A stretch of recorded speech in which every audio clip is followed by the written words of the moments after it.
राधे राधे। कैसे हैं आप लोग? ईश्वर कृपा से आप सब अच्छे होंगे। ईश्वर सब पे कृपा बनाए रखे, सबका कल्याण करे। आज मैं बताने जा रही हूँ आमलकी एकादशी की व्रत कथा। आप चाहे आंवला एकादशी बोले या आमलकी एकादशी बोलिए, बात एक ही है। और फागुन मास के जो शुक्ल पक्ष की एकादशी है होती है, जिसको रंगभरी एकादशी भी कहते हैं और आमलकी एकादशी भी कहते हैं, आंवला एकादशी भी कहते हैं। सब लोग अलग अलग नाम से बुलाते हैं, एकादशी एक ही है।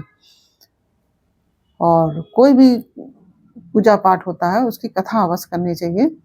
तो यह आमलकी एकादशी की व्रत कथा है। वैदिक नाम की नगरी में चंद्रवंशी राजा चैत्ररथ राज्य करता था। वह बड़ा धर्मात्मा था, प्रजा भी उसकी वैष्णव थी। बालक से लेकर वृद्ध तक एकादशी व्रत किया करते थे। उसके राज्य में जितने जो लोग थे, बालक से लेकर वृद्ध जो थे, बच्चे बुजुर्ग जवान सभी लोग व्रत किया करते थे। एक बार फाल्गुन मास के शुक्ल पक्ष की एकादशी आई और नगरवासियों ने रात्रि में जागरण किया। जैसा कि मैं आपको कथा में भी बताती हूँ, एकादशी में जागरण का बहुत महत्व है। तो रात्रि में जागरण किया, मंदिर में कथा कीर्तन करने लगे। एक बहेलिये जो कि जीव हिंसा से उधर भरता था, अपना जो इसका अपना पालन, अपने घर का पालन पोषण वो जीव हिंसा से ही करता था, मंदिर के एक कोने में जा बैठा। आज वह शिकारी घर से रूठ चुका था। दिन भर खाया पिया कुछ भी नहीं था, गुस्से में उसने कुछ भी नहीं खाया था।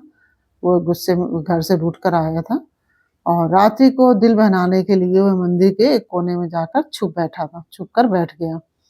मंदिर में जाकर वह बैठ गया।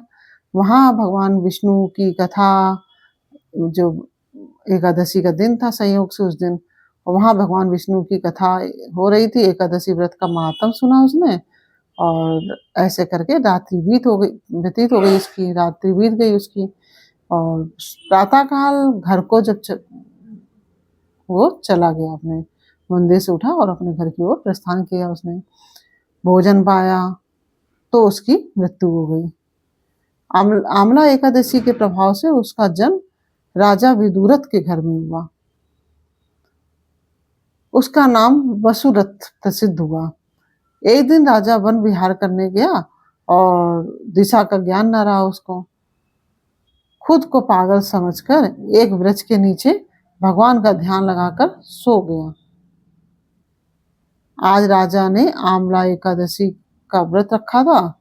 उस दिन आंवला एकादशी थी संयोग से, तो उसने व्रत रखा हुआ था। इधर कुछ म्लेच्छों ने राजा को सोते हुए देखा। म्लेच्छों के संबंधियों को किसी दोष के कारण दंड दिया था।